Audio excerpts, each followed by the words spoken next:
Et salut tout le monde, j'espère que vous allez bien. Aujourd'hui, on se retrouve parce que mon aloe black gem a un petit souci. Elle étouffe dans son pot. On voit bien qu'elle est à l'étroit et on va voir ce qu'on peut faire pour elle.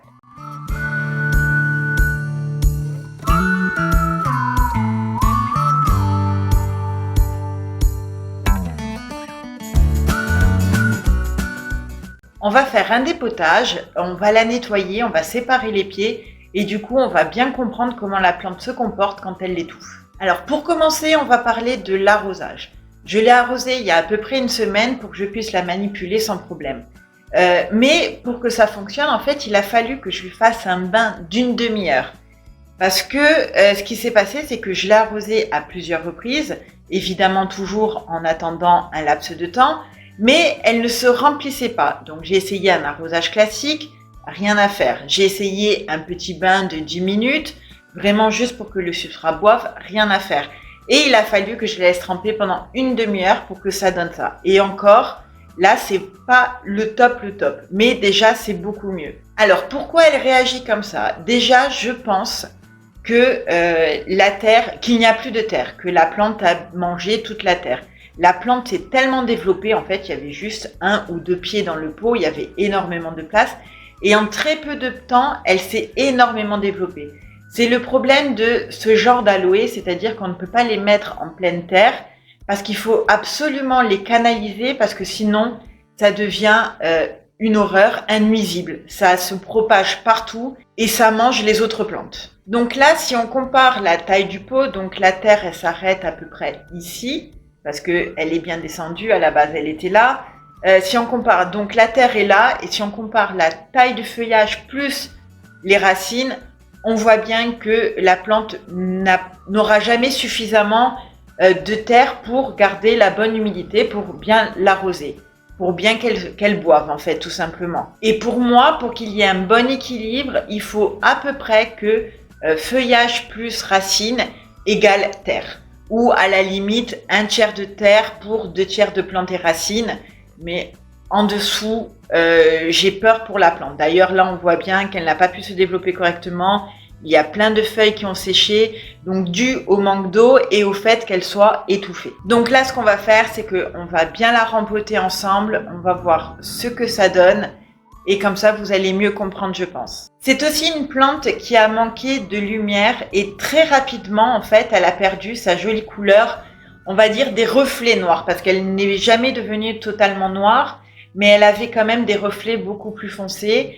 Et là, du coup, depuis septembre, donc le soleil a bien baissé, il a plu pendant 3 semaines, on n'a pas eu de soleil, et du coup, elle a vite perdu toutes ces jolies couleurs. Donc j'espère vous la montrer l'année prochaine avec une beaucoup plus jolie couleur, sa vraie couleur en fait qu'elle doit avoir. Donc voilà, on va commencer par la dépoter.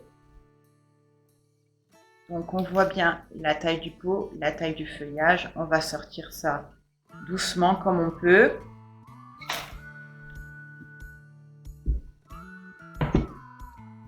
Donc là on voit bien le système racinaire, il a pris beaucoup de place. On va voir ce qui reste au final.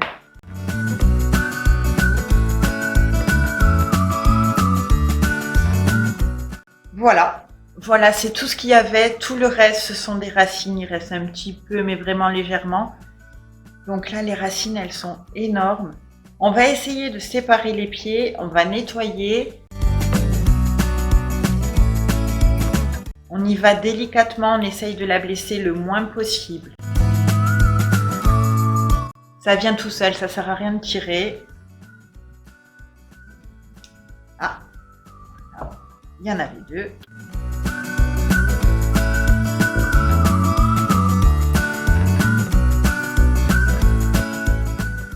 Donc celle-ci n'a pas de racines, donc on va essayer de voir comment on va faire. Soit je vais la mettre dans l'eau, soit je vais la mettre dans la terre, mais je pense plutôt dans la terre, ça va être plus simple.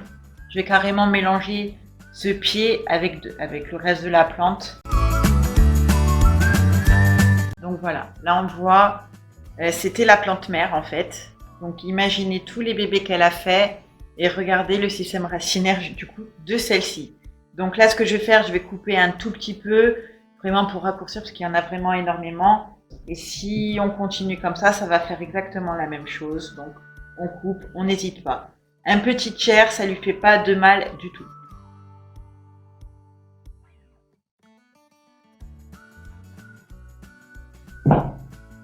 Voilà, c'est mieux. Donc on nettoie, on enlève toutes les feuilles qui ont séché. Il y en a quand même beaucoup, je trouve.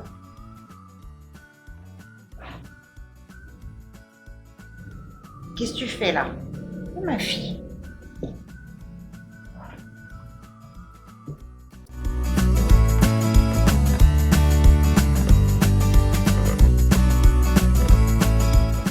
Donc là, on voit bien que c'est une feuille abîmée, elle n'est pas complètement sèche, mais elle a commencé à sécher à la base, donc on peut déjà l'éliminer. Ça sert à rien de la garder.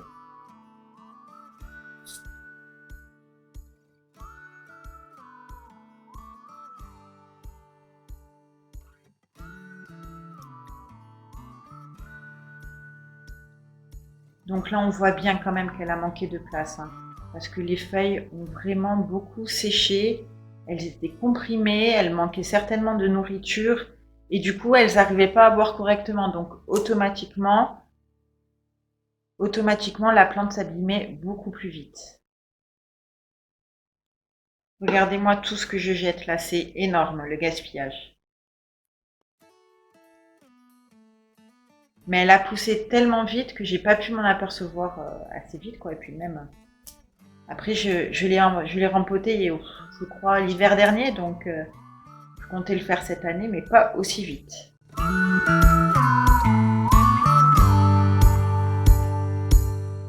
Et voilà, donc là, je n'ai que des pieds sains. Il y en a certains avec racines et d'autres non. Et ça, c'est pas un problème, de toute façon. Donc là, j'ai choisi un pot beaucoup plus grand. Il n'est pas très profond, mais il est quand même pas mal grand.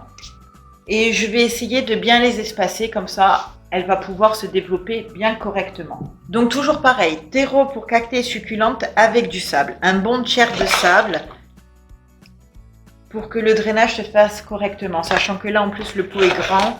Donc voici le premier pied. On va les espacer un petit peu, hein. Donc je me sers de mon pic pour aider à rentrer les racines. Parce que si je coule le terreau après, je vais quand même pas mal galérer vu qu'il y a beaucoup de pieds. Il n'y en a pas qu'un. Donc, je tasse un petit peu juste pour qu'elle tienne droit. Et c'est parfait.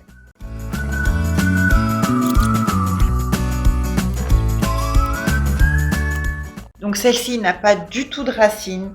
Donc je la mets bien sur le côté. Je l'enfonce bien. Il faut absolument que le pied en fait de la plante soit en contact bien avec la terre pour que ça déclenche en fait le système racinaire. Et voilà ce que ça donne. Donc malgré que je les ai mis dans un gros pot, il me reste quand même 3 bébés que je vais rempoter individuellement. Donc voilà ce que ça donne. Donc là j'ai mis quand même un pot beaucoup plus grand. Malgré tout ça, il me reste 3 pieds que je vais rempoter individuellement. Et là, on a bien vu quand même que la plante était à l'étroit. Donc si ça vous arrive, n'hésitez pas à la rempoter, à séparer les pieds. Même si vous perdez les racines, c'est pas grave. Vous replantez dans la terre. Si c'est bien en contact avec la terre, ça va reprendre sans problème. Donc maintenant, elle va aller dehors avec ses copines. Je l'arroserai dans une semaine, 10 jours, voire même 15 jours, vu qu'elle a vraiment pas besoin d'eau étant donné que je l'ai arrosée il y a pas longtemps. C'est une plante que j'adore. J'adore les aloés, mais vraiment, c'est une plante qu'il faut vraiment contenir parce que sinon ça se propage. J'ai eu une aloé à un moment donné, j'avais mis dans une grosse jardinière en bois, mais c'était un pied comme ça. Ça m'avait fait un arbre comme ça et autour plein de bébés. Et le jour où j'ai voulu déterrer, dépoter, ça a été un calvaire. On a été obligé de prendre la scie pour couper le pied. Ce sont vraiment des plantes qu'il faut absolument contenir. Plus le pot sera petit, moins elle se propagera. Mais ça provoquera aussi l'étouffement de la plante, donc il faudra la dépoter régulièrement pour la laisser respirer. Donc voilà, j'en ai terminé avec cette vidéo. J'espère qu'elle vous a plu. Si c'est le cas, n'hésitez pas à la liker. à vous abonner, à me rejoindre sur Instagram. Et sur ce, je vous fais plein de gros bisous et je vous dis à bientôt dans la prochaine vidéo.